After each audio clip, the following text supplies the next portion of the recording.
কি দৃষ্টান্তমূলক বক্তব্য ডক্টর মোহাম্মদ ইউনূস দিলেন, কি ভাষা, কি মাধুর্যতা, কত সুন্দর করে ঈদগাহে দাঁড়িয়ে ডক্টর মোহাম্মদ ইউনূসের মতো একজন মানুষ, এই বয়োজ্যেষ্ঠ মানুষটি আপনাকে আমাকে কাউকে ভুলে না গিয়ে এত সুন্দরভাবে অ্যাড্রেস করে সমগ্র জাতিকে ঐক্যবদ্ধ করলেন।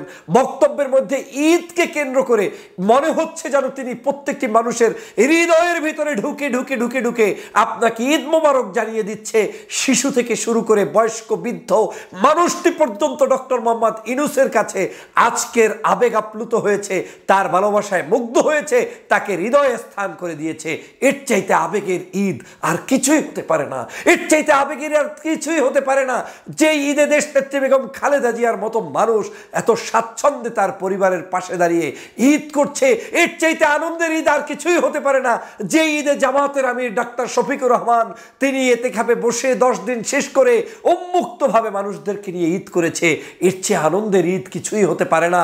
আমরা সমগ্র রাত চাঁদ রাতের মিছিল করেছি, আবার আজকের সেই পুরানো কালচারে গিয়ে নতুনভাবে ঢাকা শহরে র্যালি করেছি। এর চেয়ে আনন্দের দিন আর কিছুই হতে পারে না। যে আনন্দের দিনে বিএনপি, জামাত, হেফাজত, চরমনাই সবাই মিলে ঐক্যবদ্ধভাবে একটি দিন কাটিয়েছি। এমন শান্তির ঈদ বাংলার জনগণ স্বাধীনতার পর আজ পর্যন্ত কখনোই দেখেনি। ডক্টর মোহাম্মদ ইউনূসের যতগুলো ভালো কাজ, ভালো দিক বাংলার মানুষের হৃদয়ে স্থান অর্জন করেছে, তার মধ্যে অন্যতম হচ্ছে আজকের এই ঈদ উল ফিতরের দিন।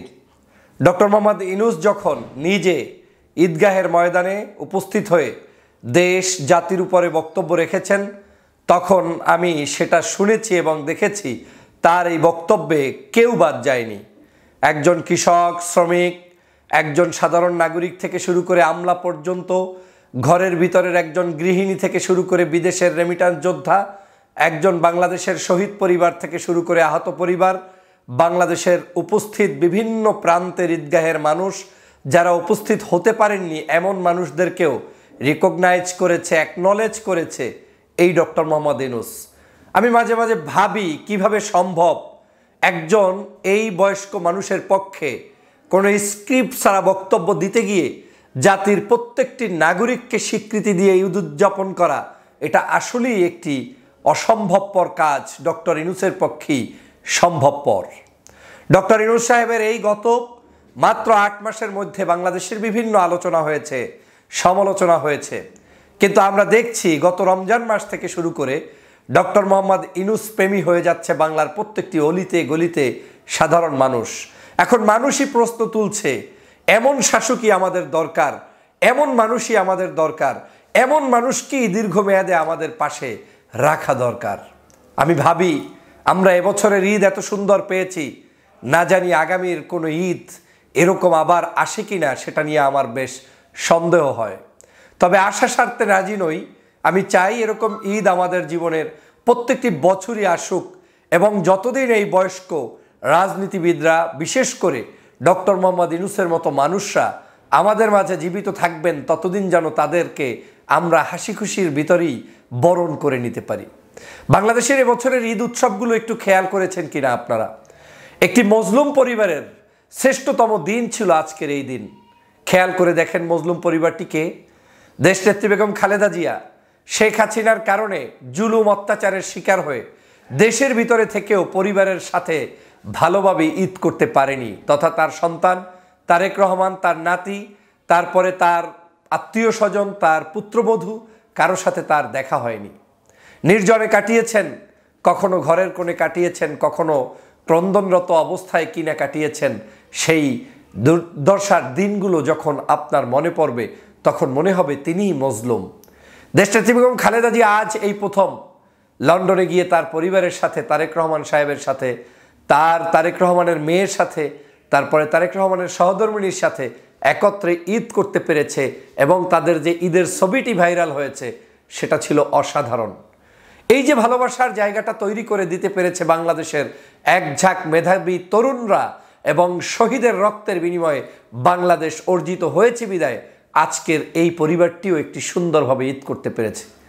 বাংলাদেশে 2013 সালের শাহবাগ তৈরি করে কিছু মানুষদেরকে অন্যায়ভাবে ফাঁসির কাস্টে ঝুলিয়েছিল। এই পরিবারের কে কোথায় ছিল কারো খোঁজ ছিল না। কেউ ছিল আয়নাঘরের ভিতরে বন্দী, কেউ ছিল হয়তো মানে বিভিন্ন জায়গায় পালাতক, কেউ ছিল হয়তো জেলের মধ্যে বন্দী, কাউকে হয়তো চিরদিনের জন্য শেষ করে দেওয়া হয়েছে। কিন্তু যারা আয়নাগরের বন্দী ছিলেন তারা এই প্রথম আয়নাগর থেকে বের হয়ে তার পরিবারের সাথে ঈদ করতে পেরেছেন। এই আনন্দ আপনি রাখবেন কোথায়? এই আনন্দের শেষ কোথায়? এটাই হচ্ছে যে বহু কষ্টের পরেও আবার একটু স্বাধীনতা, আবার একটু আনন্দ, আবার একটু একত্রে ঈদগাহে যাওয়া, সে এক অন্যতম মহা মিলন ঘটিয়েছে বাংলাদেশে। বাংলাদেশে গত 16 বছর পর্যন্ত এই আওয়ামী লীগ সরকার রাজনৈতিক অঙ্গনে শুধু আওয়ামী লীগ ছাড়া কাউকে পাশে রাখতো না। কোনো ঈদের নজির নেই। বিএনপি, জামাত, চরমোনাই, হেফাজত, অন্যান্য রাজনৈতিক দল কেউ কারো পাশে বসে সুন্দর মতো ঈদ করতে পেরেছে, নজির নেই। 16 বছরের জুলুম অত্যাচারে সবাই ছিল অতিষ্ঠ। কিন্তু আজকের এই প্রথম বাংলাদেশের কেউ আজকের এতেকাফে বসছেন। নির্দ্বিধায় জামাতের আমির ডাক্তার শফিকুর রহমান 10 দিন ব্যাপী এতেকাফ করলেন, মসজিদে রাত দিন কাটালেন, দেশের জন্য দোয়া করলেন। মানুষটার জীবনের একটা অন্যতম অংশ এরকম মসজিদে মানুষের সাথে কাটাতে পারলেন। আমি জানি না গত 16 বছরে এরকম সুযোগ তিনি পেয়েছেন কিনা। আমি নিজে তার সাথে সাক্ষাতে ধন্য হয়েছি। আমি বিভিন্ন সময় দেখেছি এই মানুষটির আচরণ, আমি অবাক হয়েছি। বিশেষ করে এই রমজানের এতেকাফে একজন রাজনীতিবিদ বসার মতো পরিবেশ পেয়েছে, এটা এই স্বাধীনতার ফসল। আজকে একই উপায়ে বাংলাদেশের সমগ্র জায়গায়, অলিতে গলিতে, প্রত্যেকটি জায়গায় আপনি দেখেন রাতের বেলা মিছিল হয়েছে, ঈদের মিছিল হয়েছে, আনন্দ মিছিল হয়েছে, র্যালি হয়েছে, সবগুলোতে দলমত নির্বিশেষে মানুষের উপস্থিতি। তার চেয়েও আনন্দের সংবাদ ঈদের জামাতগুলোতে ভেদাভেদ নেই। জামাত, বিএনপি, চরমোনাই, হেফাজত, আলেম, ওলামা যে যেখানে পেরেছে সেখানে নামাজ পড়েছে, গ্রামে গ্রামে গিয়েছে, মসজিদে গিয়েছে, বাড়িতে বাড়িতে, সবাই পাড়ায় মহল্লায় ঈদ উৎসব হয়েছে। তার চেয়েও আরো আনন্দের সংবাদ, ঢাকা থেকে এবার ঈদে আসতে সবচাইতে কম সংখ্যক মানুষকে হয়তো আমাদের হারাতে হয়েছে।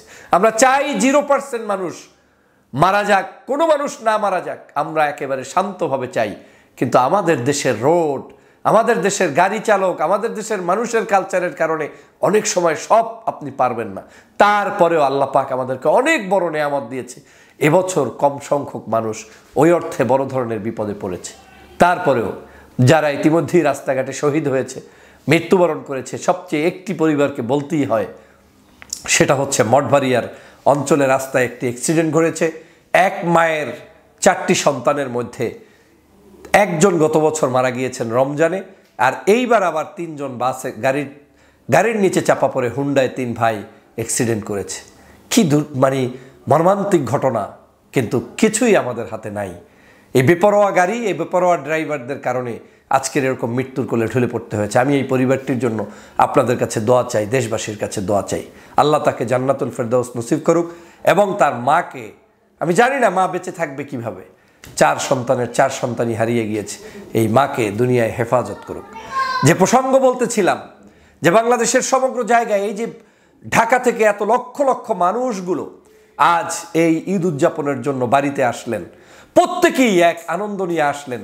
কোনো হই হুল্লোড় নেই, ট্রেনে কোনো চাপাচাপি নেই, কারো জানলার ফাঁক থেকে উঠে ছিটে বসতে হয়নি। সবাই যার যার সিট নিয়ে নিশ্চিত বাড়িতে গন্তব্যে পৌঁছতে পেরেছে। এটাই ছিল এবছরের সবচেয়ে মজার ঈদের আনন্দ। তার চেয়েও আরো সুন্দর আনন্দের দিক হচ্ছে আপনার বাংলাদেশের সকল ব্যবসায়ীরা কাপড় চোপড় ব্যবসা বাণিজ্য করে এত আনন্দময় ঈদ এবছর কেটেছে, তারা নিজেরা তাদের সকল কিছু বিক্রি করতে পেরেছে। এটা ছিল আনন্দ। আরো আনন্দ শুনবেন, বাংলাদেশে 3000 কোটি টাকা আমরা আমাদের পার্শ্ববর্তী দেশ ভারতকে দিই। আমার দেশের মানুষরা ওই দেশে যেত ভিসা পেলে, এখন ভিসা রেস্ট্রিকশন থাকায় মানুষগুলো যায়নি, এবং দেশবাসী সিদ্ধান্ত নিয়েছে ওদের কাছে যাবে না। তো না যাওয়ার কারণে আমার দেশের 3000 কোটি টাকা সাশ্রয় হয়েছে, মানে দেশি টাকা দেশেই থেকেছে, দেশের ব্যবসায়ীরা পেয়েছে। আর কি মজার কথা শুনবেন, রমজান মাস নিরবচ্ছিন্ন বিদ্যুৎ, রমজান মাস খাদ্যের বড় ধরনের কোনো অঘটন ঘটেনি। যেমন দ্রব্যমূল্যের ঊর্ধ্বগতি হতে গিয়ে আপনি পেঁয়াজু খেতে পারবেন না, আলুর চপ খেতে পারবেন না, এমন ঘটনা রমজানে ঘটেনি। আমি নিজে সাক্ষী, তারাবিতে বিদ্যুৎ পেয়েছি, সেহরিতে বিদ্যুৎ পেয়েছি, এখন কথা বলছি বিদ্যুৎ পাচ্ছি, চোখের সামনে বিদ্যুৎ যেতে দেখিনি, হয়তো অনেক জায়গায় গিয়েছে কিন্তু সেটা তুলনামূলক কম। অতএব এত শান্তির একটি ঈদ আমরা কাটালাম, রমজান আমরা কাটালাম, এজন্য আল্লাহর দরবারে শুকরিয়া। আমি সবার আগে এই সরকারের প্রতি কৃতজ্ঞতা পোষণ করছি, আল্লাহর কাছে শুকরিয়া আদায় করছি, এই ডক্টর মোহাম্মদ ইউনূস সাহেবের দীর্ঘ হায়াত কামনা করছি। কি দৃষ্টান্তমূলক বক্তব্য ডক্টর মোহাম্মদ ইউনূস দিলেন, কি ভাষা, কি মাধুর্যতা, কত সুন্দর করে ঈদগাহে দাঁড়িয়ে ডক্টর মোহাম্মদ ইউনূসের মতো একজন মানুষ, এই বয়োজ্যেষ্ঠ মানুষটি আপনাকে আমাকে কাউকে ভুলে না গিয়ে এত সুন্দরভাবে অ্যাড্রেস করে সমগ্র জাতিকে ঐক্যবদ্ধ করলেন। বক্তব্যের মধ্যে ঈদকে কেন্দ্র করে মনে হচ্ছে যেন তিনি প্রত্যেকটি মানুষের হৃদয়ের ভিতরে ঢুকে ঢুকে ঢুকে ঢুকে আপনাকে ঈদ মোবারক জানিয়ে দিচ্ছে। শিশু থেকে শুরু করে বয়স্ক বৃদ্ধ মানুষটি পর্যন্ত ডক্টর মোহাম্মদ ইউনূসের কাছে আজকের আবেগ আপ্লুত হয়েছে, তার ভালোবাসায় মুগ্ধ হয়েছে, তাকে হৃদয়ে স্থান করে দিয়েছে। এর চাইতে আবেগের ঈদ আর কিছুই হতে পারে না, এর চাইতে আবেগের আর কিছুই হতে পারে না। যে ঈদে দেশনেত্রী বেগম খালেদা জিয়ার মতো মানুষ এত স্বাচ্ছন্দ্যে তার পরিবারের পাশে দাঁড়িয়ে ঈদ করছে, এর চাইতে আনন্দের ঈদ আর কিছুই হতে পারে না। যে ঈদে জামাতের আমির ডাক্তার শফিকুর রহমান তিনি এতেকাফে বসে 10 দিন শেষ করে উন্মুক্তভাবে মানুষদেরকে নিয়ে ঈদ করেছে, এর চেয়ে আনন্দের ঈদ কিছুই হতে পারে না। আমরা সমগ্র রাত চাঁদ রাতের মিছিল করেছি, আবার আজকের সেই পুরানো কালচারে গিয়ে নতুনভাবে ঢাকা শহরে র্যালি করেছি। এর চেয়ে আনন্দের দিন আর কিছুই হতে পারে না। যে আনন্দের দিনে বিএনপি, জামাত, হেফাজত, চরমনাই সবাই মিলে ঐক্যবদ্ধভাবে একটি দিন কাটিয়েছি, এর চেয়ে আনন্দের আর দিন হতে পারে না। যে আমরা একজন ফ্যাসিস্টকে জেলের এখান থেকে মানে কি বলে বাংলাদেশ থেকে তাড়িয়ে দিয়ে তারপরে বাংলাদেশে ঈদ করতে পেরেছি, সেই শেখ হাসিনা মুক্ত একটি স্বাধীন বাংলাদেশে ঈদ করতে পেরেছি, এর চাইতে আনন্দের আর কিছুই হতে পারে না। প্রিয় ভাইরা আমার, প্রিয় বোনেরা আমার, আসুন কলহমুক্ত সুন্দর একটি জঞ্জাল মুক্ত বাংলাদেশ গঠন করি, এই রকম সুন্দর আবহে বাংলাদেশকে বিনির্মাণ করি। সবাইকে ধন্যবাদ। ঈদ মোবারক, ঈদ মোবারক।